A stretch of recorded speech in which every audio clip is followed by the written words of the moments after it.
Bonjour à tous, la Coupe du Monde féminine 2019 est entrée dans sa dernière ligne droite et il y a quelques éléments de cette Coupe du Monde sur lesquels je veux revenir avant que cette dernière s'achève.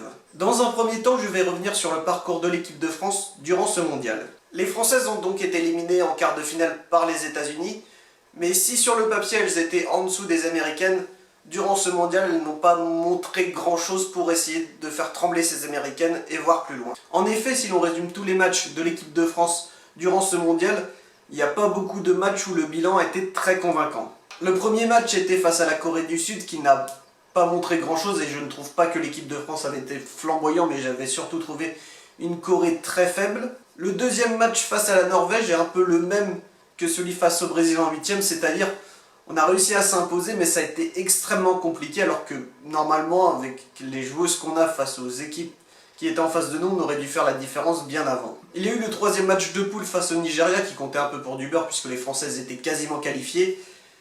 Mais ce match n'est pas resté dans les annales juste pour le pénalty retiré, mais franchement ça n'a pas été un match de haut niveau. Donc sur cette équipe de France, à part à la rigueur la deuxième mi-temps contre les États-Unis où elles ont essayé de montrer des choses, tout le reste, il n'y avait pas grand chose à sauver. Évidemment, la première personne qui a été critiquée, c'est Corinne Diacre. Et si autant sur son aspect communication, moi franchement, je vois pas ce que tout le monde trouve à dire sur Corinne Diacre en ce moment, même si tout le monde n'est pas d'accord avec les émotions qu'elle transmet. Sur certains choix tactiques, on peut se poser des questions. En effet, une des armes offensives numéro 1 de l'équipe de France, c'était Eugénie Le Sommer, qui là s'est retrouvée sur le côté gauche et qui est bien moins efficace que quand elle joue à Lyon plein axe. Eugénie Le Sommer, elle a moins brillé parce qu'il y a eu un repositionnement tactique. Et d'autres joueuses qui étaient à leur poste n'ont pas brillé comme Gaëtane Kiné qui a été transparente durant tout le mondial. Pour preuve, Corinne Diacre l'avait sortie en huitième de finale contre le Brésil et l'a remis contre les États-Unis sans qu'il y ait une grande différence, que ça n'ait impacté son niveau. Donc il y a des joueuses comme elle, évidemment il y en a d'autres, mais elle vraiment c'est le gros point faible pour moi de cette équipe durant ce mondial, vu qu'elle était censée apporter une expérience et une maturité dans cette équipe. Donc c'est un peu dommage. Mais le problème avec l'équipe de France durant ce mondial, c'est que c'est extrêmement compliqué de juger son bilan.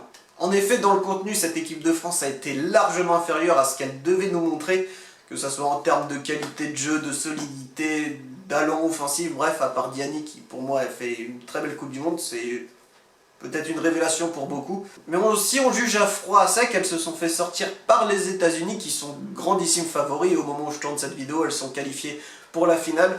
Ainsi, je sais pas trop quoi penser de cette équipe. Est-ce que si elles étaient tombées sur une autre équipe que les États-Unis, elles seraient allées plus loin?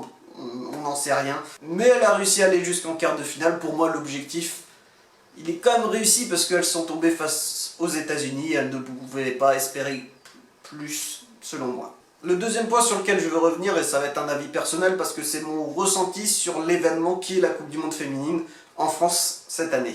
La première chose sur laquelle je veux revenir, c'est par rapport à toutes les comparaisons qu'on a eues entre le football masculin et féminin durant toute cette période. En effet, que ce soit sur les réseaux sociaux ou à la télévision, ou même sur tout type de médias, on nous a rabâché à chaque fois les différences entre football masculin et féminin. C'est pour ça que c'est un peu agaçant parce que certains vont voir des comparaison là où ça sert à rien d'en faire. Il y en a qui vont dire que les femmes simulent moins que les hommes, que ça joue moins bien que les hommes, certains d'autres vont dire. Donc c'est un peu pénible ce genre de réaction qu'on a eu pendant cette Coupe du Monde. Mais en tout cas, le point positif, c'est que ça fait découvrir le football féminin à beaucoup de personnes.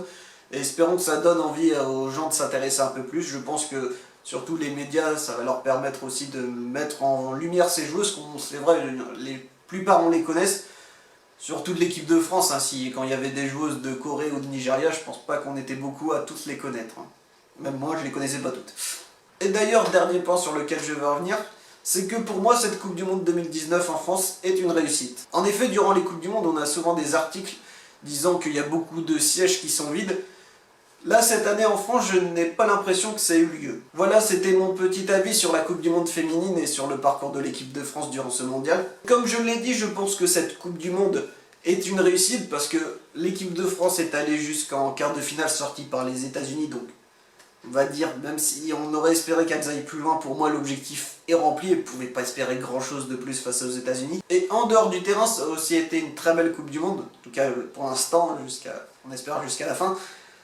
puisque ça a permis aux gens, en tout cas en tant que Français, de découvrir du football féminin, que ce soit en vrai ou à la télé. Il y en a qui se sont intéressés, je pense, à cet événement. Donc ça a été une réussite et une bonne pub pour le football féminin, donc espérons pour elle que ça continue. Voilà, on se retrouve la prochaine fois, et en attendant, ne faites pas trop les foot.